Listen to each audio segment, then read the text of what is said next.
Hello, everyone. I'm Jarl Crocker. I'm Director of Training and Technical Assistance here at the Community Action Partnership, and I wanted to welcome everyone to the Partnership's webinar. We're excited to announce the relaunch of our Pathways to Excellence initiative. It's the Partnership's premier capacity building initiative for agencies in our network, and today I want to talk a little bit about what the Pathways process itself entails, talk about how you apply for the process, and also do a view from 30,000 feet of the standards for excellence that are the core of the Pathways process. Before I get going, I want to welcome a couple of folks and acknowledge their work on Pathways. Today we also have on the webinar Grace McIntosh, and Grace is Deputy Director of the Community Action Partnership of San Luis Obispo. Grace is a peer reviewer and has done extensive work with Pathways, and will help us answer any questions that you have at the end.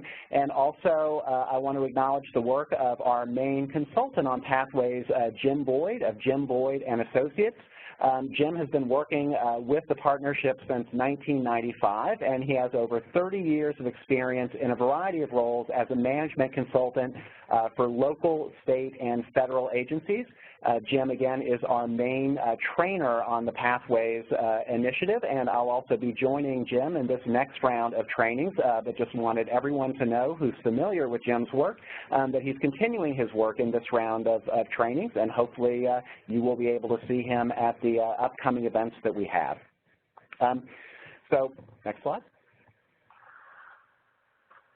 So just to get us started off, what is excellence? So the Pathways to Excellence initiative is a process for agencies that want to move beyond compliance, so moving from sort of the basic management and operational principles that all agencies use to attain the highest standards of excellence when it comes to a variety of operations, and I'll talk about what those standards of excellence cover in just a second. So I'm sure all of you are familiar with the organizational standards that have been laid out in IM 138 and will be implemented in fiscal year 2016, coming up for many of you in October.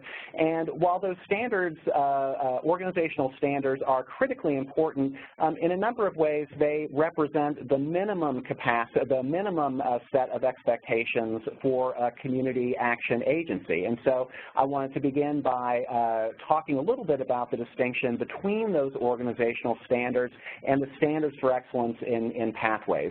Now, the standards for excellence in Pathways represent the highest level of standards for operational and management activities that an organization can aspire to.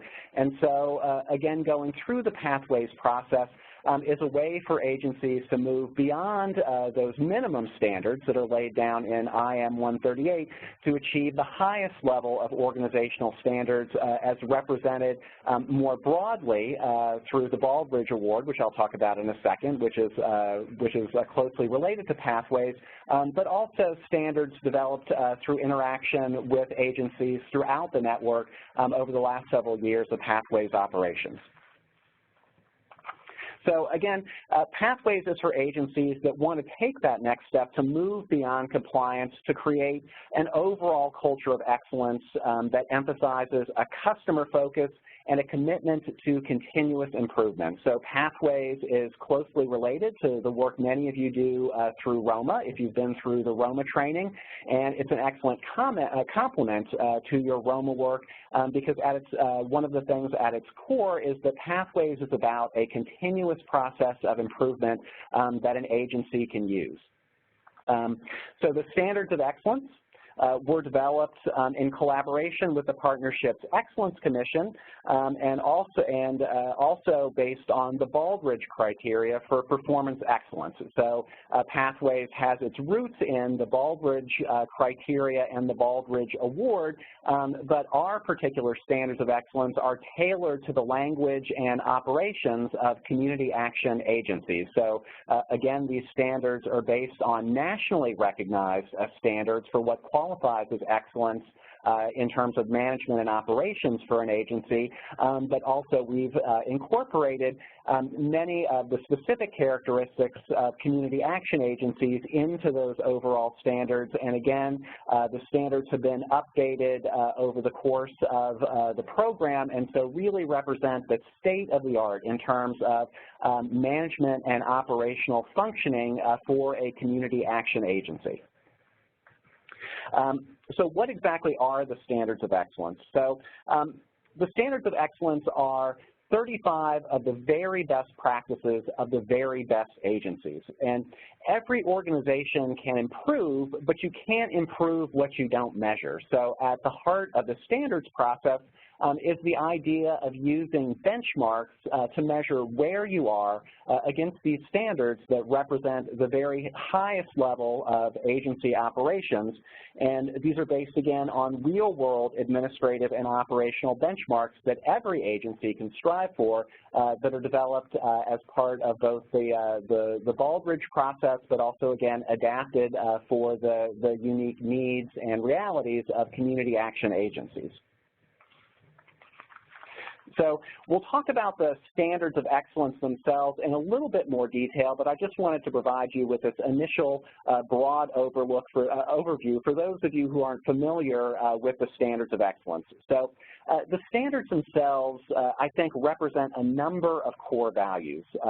First of all, there's management by innovation. So going through the standards of excellence and the self-study process involved with standards is an excellent way to identify opportunities for your agency to innovate, again, based on the highest level of standards that the standards for excellence incorporate. I think the second value that the standards embody is management by fact. A core part of the standards of excellence and the self-study process that I'll talk about that's involved in going through pathways is, again, measuring your agency's overall results, both internal and external, and then using those facts to guide both your internal operations and your external programming. I think the third value that the standards embody are overall societal responsibility. Obviously, as community action agencies, all of you are deeply involved in anti-poverty programs, but the standards also focus on values like outreach to both internal and external customers, making sure that there are appropriate avenues for participation, both by your clients and your staff. And so the standards are also embody those overall values of the broader community action network. A fourth value is the focus on results and creating value. So again, those of you who are familiar with ROMA, this should definitely be in alignment with that, but the standards have a significant emphasis on making sure your agency is continuously gathering data and applying that to make sure that its internal operations and its external programs are measuring the outcomes they produce, incorporating that back into your various planning processes. So there's a continuous process of improvement throughout the life cycle of your programs and your overall organization. And lastly, I think the value that the standards of excellence embody is a systems orientation. So those 7 categories that you see up on your screen, taken together, I think provide you with that big picture overview of the different systems within an agency and how they interact. And a lot of the process of going through the Pathways program is about looking at those interactions, how they fit together, and identifying ways that your agency can improve to create those synergies that improve performance. So again, the Pathways to Excellence program is our premier capacity building initiative.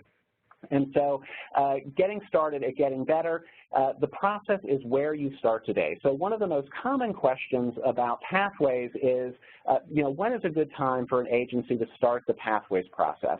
And the right answer to that question is any agency that's ready to go through the Pathways process that I'll describe in a second is ready. Pathways is about benchmarking where you are now. It's not about necessarily meeting all of the standards for excellence right out of the gate. It's about using those standards of excellence Excellence as a starting point to evaluate how your agency is working at this point in time, and then using the process of going through pathways to identify ways for your agency to improve. So it's really a multi-year process, and any agency can start pathways where they currently are as long as there's a commitment to going through that process.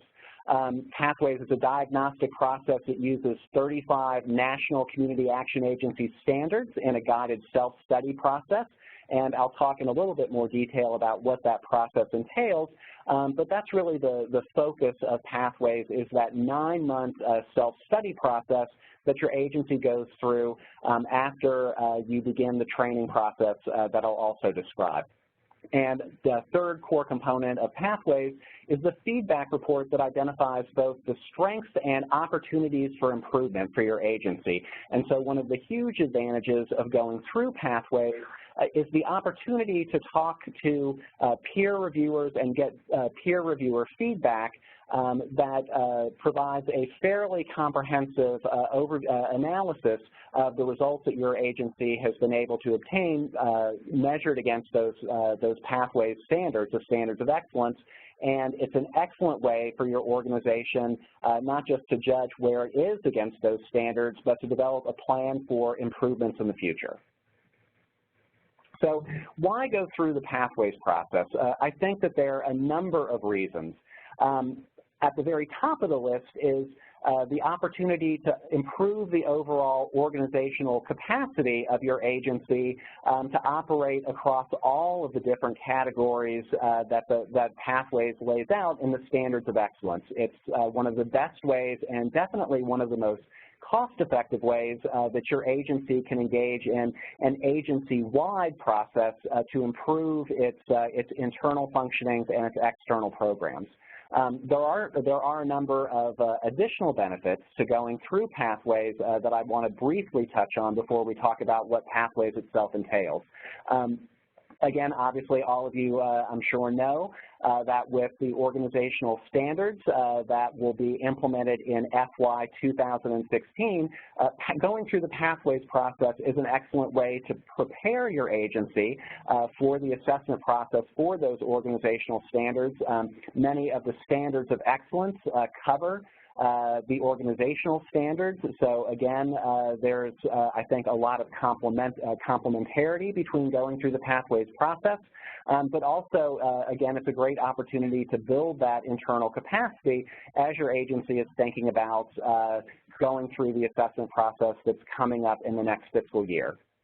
I think another benefit of Pathways is it's a great opportunity to build your organization's management and leadership capacity. Pathways typically involves teams of 5 or 6 senior staff, so it's a great way to build your leadership bench and involve more of your senior level leaders in thinking about the overall management and operations of your agency. Third, I think Pathways is a great way to continue the work many of you are doing around ROMA.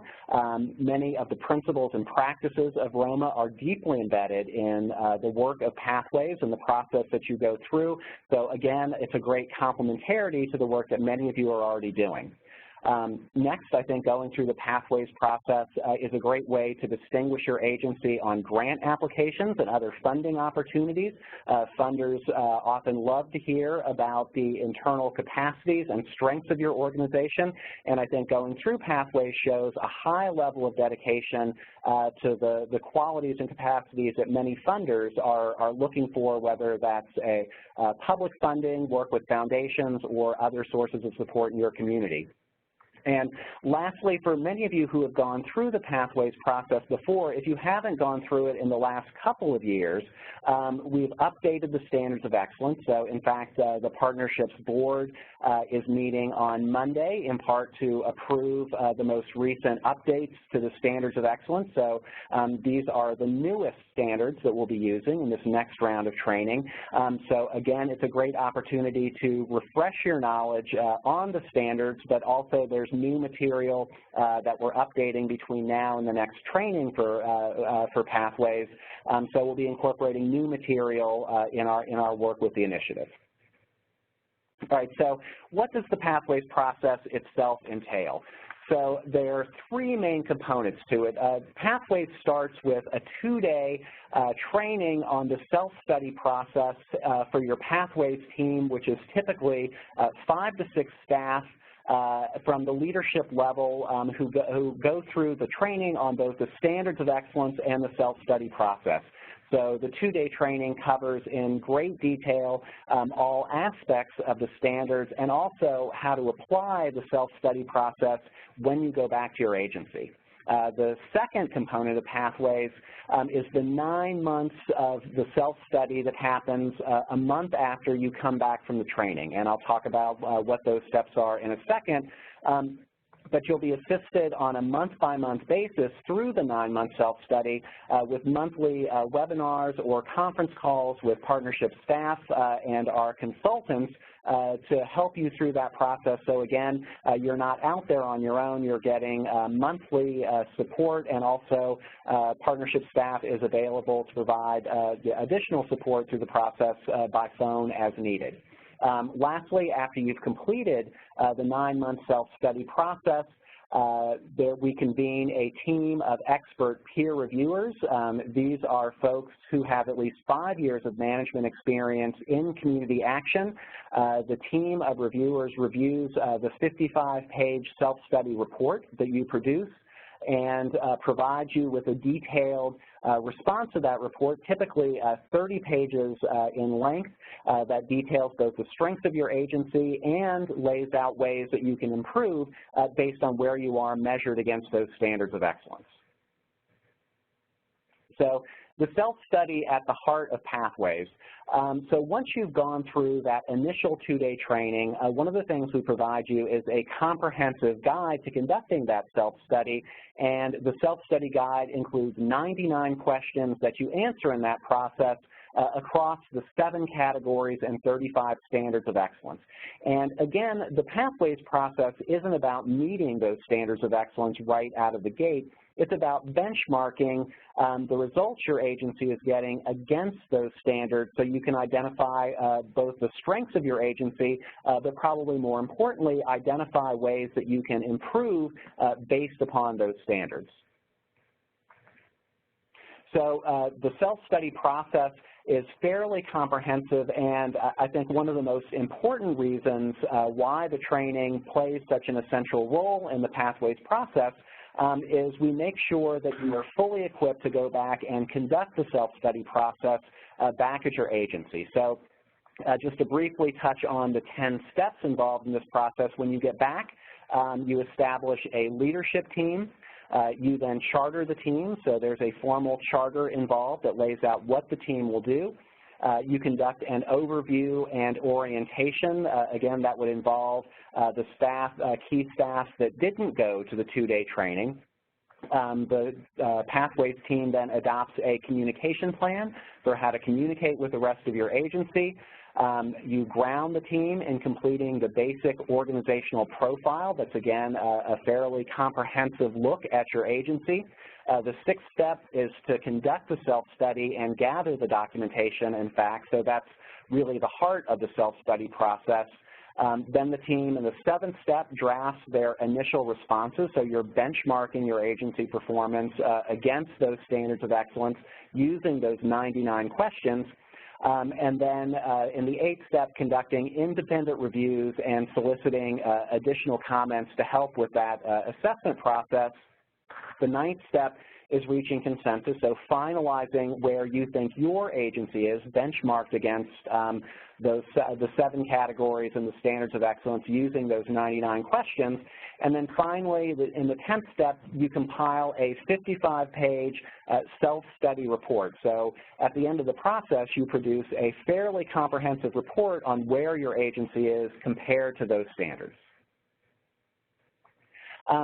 At that point, a group of peer reviewers, so again, this is usually a team of 3 to 4 peer reviewers who have been trained in the Pathways process and who have at least 5 years of management experience in community action, go through and in fairly intense detail go through that 55-page report. So the typical peer reviewer volunteers 40 hours in going through the report and in completing the review process.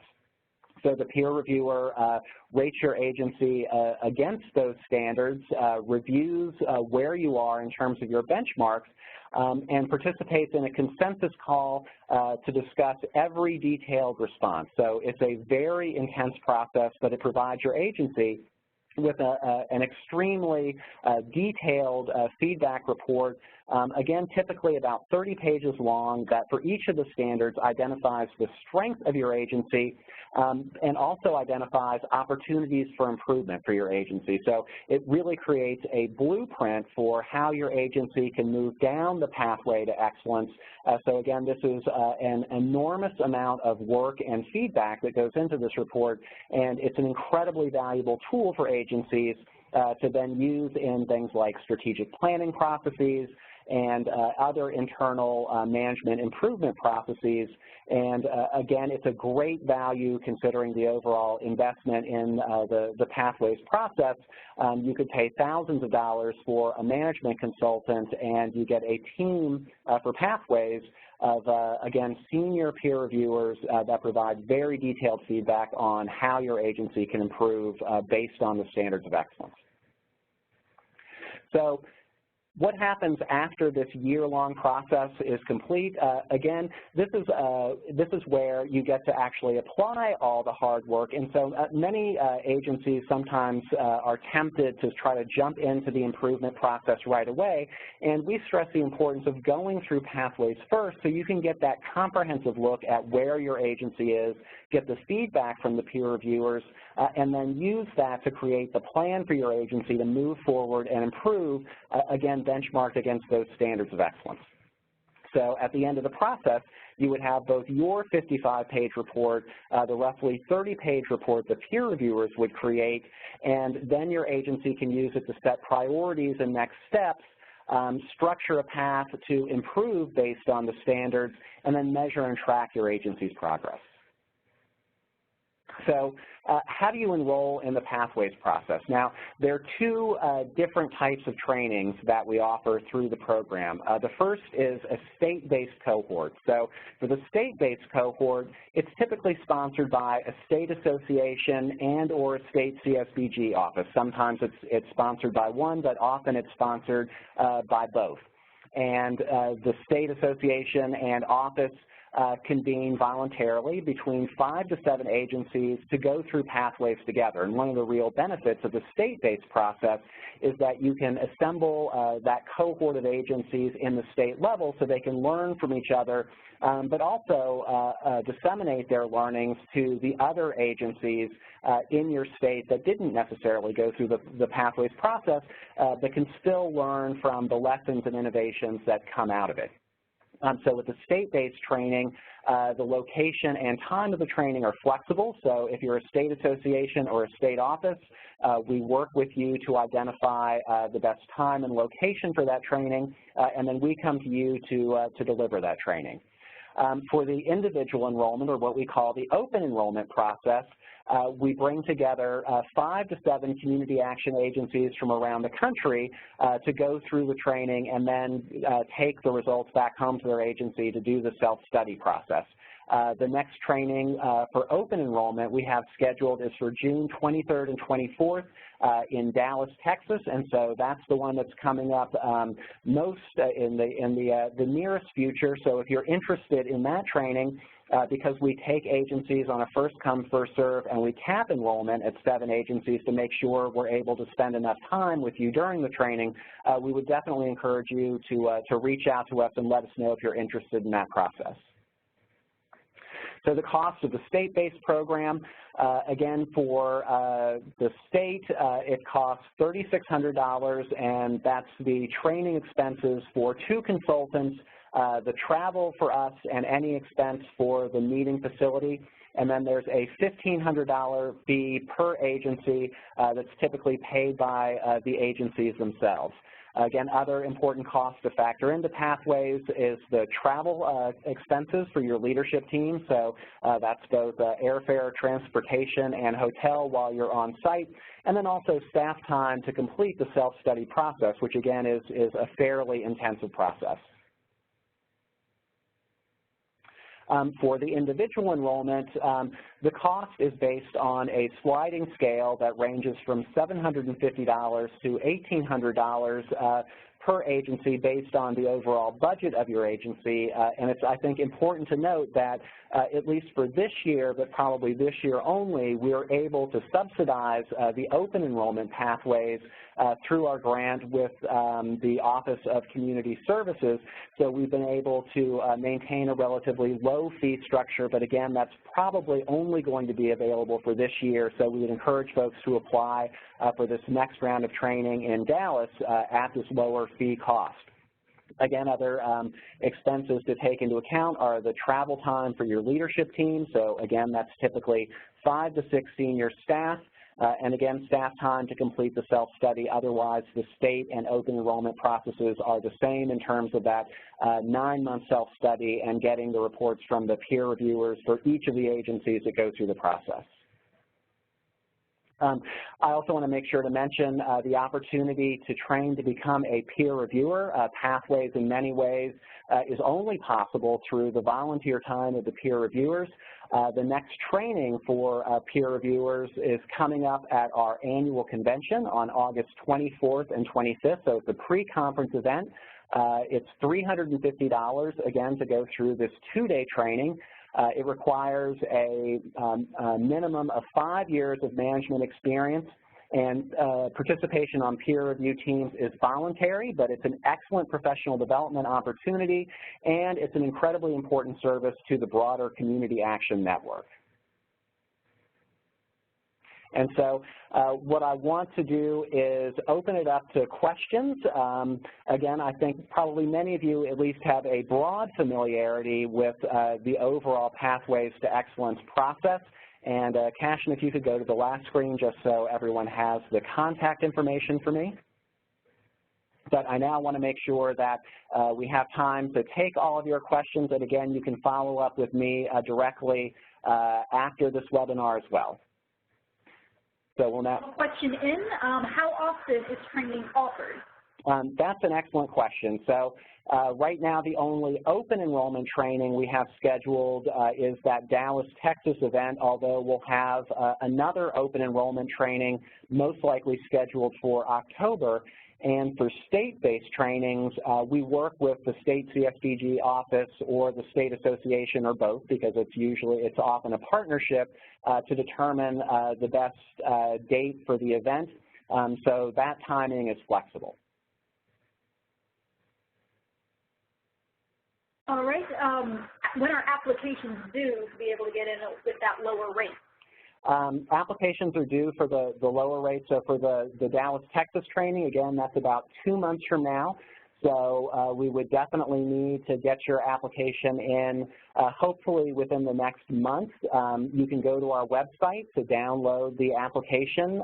Just simply go to the Pathways to Excellence portion of our website under Programs, and you can download that application.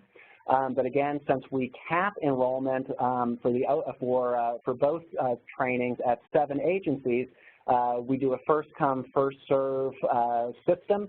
So if you don't make it into the Dallas, Texas training, again, we'll have another open enrollment training most likely scheduled for October of this year, and we'll be announcing that shortly. We have another question. Is there a limit on how many organizations can be a part of this process? Yes, there is. We cap trainings at 7 agencies because we want to ensure that during the training there's enough time for Jim Boyd and myself to give you our full attention and make sure that agencies are fully versed in both the standards of excellence and also the self-study process. We have another question that's come in. You mentioned that there'll likely be another training in October. Any ideas on where that will be located? We haven't determined where that training will be located.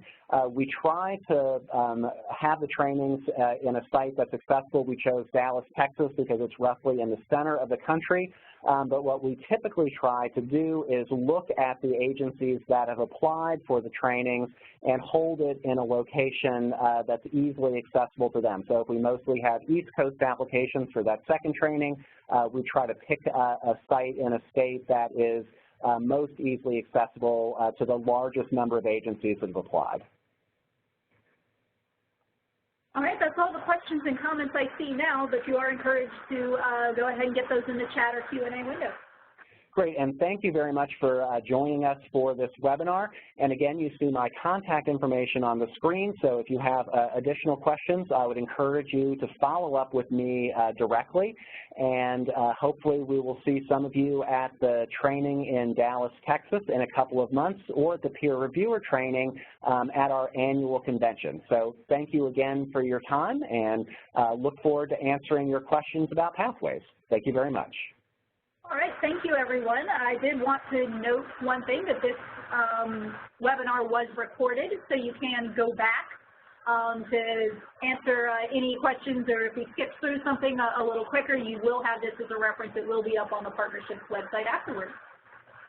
So with that, we'll get you into the rest of your busy afternoon. Thank you, everyone.